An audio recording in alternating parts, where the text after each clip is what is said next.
Assalamualaikum warahmatullahi wabarakatuh. Perkenalkan, kami dari kelompok 2 akan mempresentasikan makalah dari kelompok kami, di mana makalah kami itu berjudul Teori dan Konsep Dasar Keuangan Islam. Ruang lingkup manajemen keuangan Islam. Dalam hal keuangan di Indonesia itu sendiri, sudah banyak lembaga yang menangani keuangan Islam. Hal semacam ini dilakukan untuk menjauhkan nasabah dari beberapa hal yang terkait dengan masalah riba. Dengan begitu, harta akan lebih aman dan juga halal, terutama untuk bagi umat muslim. Adapun beberapa lembaga terkait yang saya jelaskan sebelumnya, misalnya lembaga keuangan bank syariah, ada Bank Umum Syariah dan juga BPRS atau Badan Pembiayaan Rakyat Syariah. Kemudian yang kedua, lembaga keuangan non-bank. Terdapat pasar modal, pasar uang, perusahaan asuransi, dana pensiun, perusahaan modal venture syariah, dan lembaga pembiayaan. Adapun filosofi sistem ekonomi dan keuangan syariah, menurut JM Muslimin 2007, pada tahun 2017, ada 3 asas filosofi ekonomi dan keuangan syariah, yaitu semua yang ada di alam semesta, langit, bumi, serta sumber-sumber alam lainnya, bahkan harta kekayaan yang dikuasai oleh manusia adalah milik Allah, karena Dialah yang menciptakannya. Manusia sebagai khalifah berhak mengurus dan memanfaatkan alam semesta itu untuk kelangsungan hidup dan kehidupan manusia dan lingkungannya.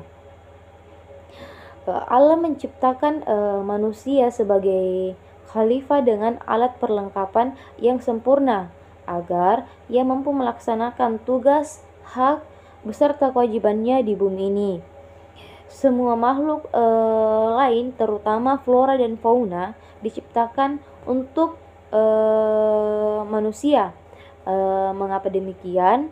Agar dia dapat memanfaatkan dan menafkahi untuk kepentingan hidup manusia dan kehidupannya. Ada 4 nilai-nilai ekonomi dan keuangan syariah, yaitu yang pertama adalah kepemilikan. Segala sesuatu adalah absolut milik Allah. Manusia hanya dipercaya untuk mengelolanya.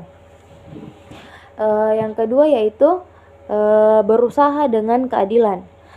Mencegah penumpukan harta untuk melakukan perniagaan atau investasi, dan dorongan untuk memanfaatkan dan menafkahkan sebagian hartanya untuk kepentingan sosial dan politik. Yang ketiga adalah pertumbuhan yang seimbang.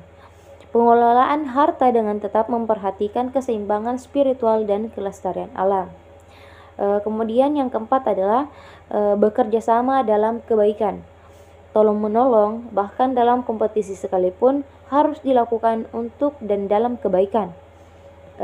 Saya serahkan kepada pemateri selanjutnya. Baik, selanjutnya saya akan membacakan materi tentang prinsip maqasid dalam keuangan syariah.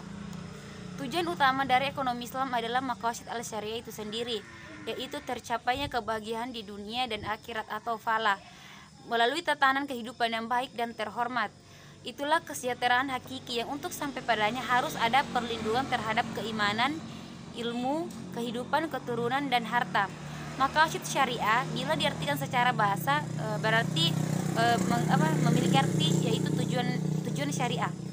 Kemudian tujuan utama dari maqasid syariah adalah merealisasikan kemanfaatan untuk umat manusia atau mashali al-ibad, baik urusan dunia maupun urusan akhirat mereka.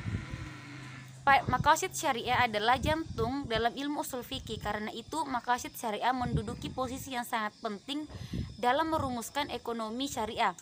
Kemudian menciptakan produk-produk perbankan dan keuangan syariah. Salah satu ulama yaitu Imam Asy-Syatibi merumuskan maqasid syariah ke dalam 5 hal inti, yaitu hifsun ad-din, menjaga agama, yang kedua adalah hifsun an-nafs, menjaga jiwa, yang ketiga adalah hifsun akal, menjaga akal, dan yang keempat adalah hifsun nas, menjaga keturunan, dan yang terakhir adalah hitsun ma'al, menjaga harta. Selanjutnya, prinsip hukum dan moral Islam dalam aktivitas ekonomi dan keuangan Islam. Berdasarkan Al-Quran dan As-Sunnah, prinsip sistem keuangan syariah adalah larangan riba, pembagian risiko, uang sebagai modal potensial, kemudian larangan spekulatif, kontrak atau perjanjian. Dan yang terakhir adalah aktivitas usaha harus sesuai syariah. Kemudian adalah implikasi hukum dan moral Islam dalam aktivitas ekonomi dan keuangan. Pada prinsipnya, Allah menurunkan hukum itu guna menciptakan kemaslahatan hidup bagi umat manusia. Karena Islam memberikan tuntunan dalam semua lapangan kehidupan, maka fikih yakni hukum Islam sebagaimana berkembang dari sejak awal meliputi dengan perhatian khusus segi moral, religius, sosial, ekonomi serta politik dalam kehidupan manusia. Itu sebabnya mengapa seorang manusia yang bertindak menurut hukum Islam dalam segala macam situasi dan kegiatan dianggap memenuhi kehendak Allah. Jadi hukum Islam adalah perwujudan dari kehendak Allah. Al-Quran tidak mesti ditafsirkan secara tekstual saja, tetapi Al-Quran justru harus lebih ditafsirkan secara kontekstual supaya lebih mengena terhadap realitas masyarakat. Sehingga Islam solihu, makam wa zaman dapat termanifestasikan secara jelas hari ini. Hukum Islam harus lebih ditekankan pada substansinya agar lebih berorientasi terhadap problem masyarakat. Berlaku bagi semua sumber hukum Islam yang empat yang diakui oleh jumhur ulama, yaitu Al-Quran, Al-Hadis, Ijma, dan Qiyas. Relevan dengan firman Allah yang termaktub dalam sabda langitnya, surah An-Nisa ayat 59. Baik, saya akan membacakan PPT selanjutnya, yaitu implementasi sistem keuangan Islam. Perkembangan keuangan syariah dunia hari ini telah bertumbuh pesat.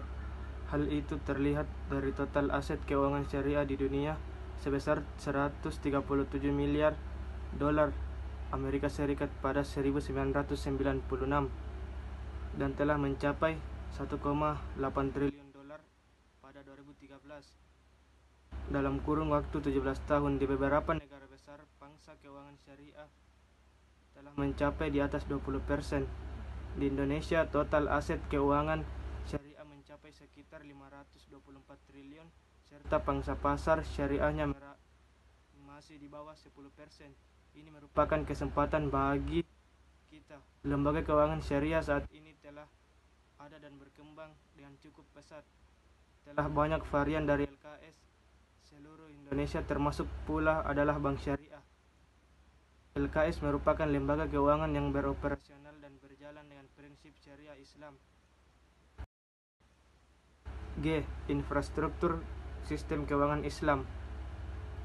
Pertama, perlunya memperkuat sistem pengaturan dan pengawasan lembaga keuangan Islam. Kedua, perlunya koordinasi dan kerjasama internasional. Berdasarkan kodratnya, sistem keuangan Islam lebih tahun dan lebih stabil dari guncangan keuangan. Ketiga, perlunya kolaborasi di tingkat pengawasan sistem keuangan Islam lintas negara. Saat ini telah terlihat banyak lembaga keuangan syariah yang beroperasi secara global, namun memiliki kekurangan kolaborasi di dalam pengawasan lintas negara. Keempat, perlunya model bisnis sistem keuangan Islam khususnya di perbankan syariah dengan memberikan penekanan pada bisnis di sektor real ketimbang pasar keuangan. Kelima, perlunya penetapan acuan rate of return berdasarkan prinsip Islam yang sesungguhnya. Prinsip berbagi keuntungan dan kerugian merupakan semangat terciptanya sistem keuangan Islam. Mungkin itu saja. Wassalamualaikum warahmatullahi wabarakatuh.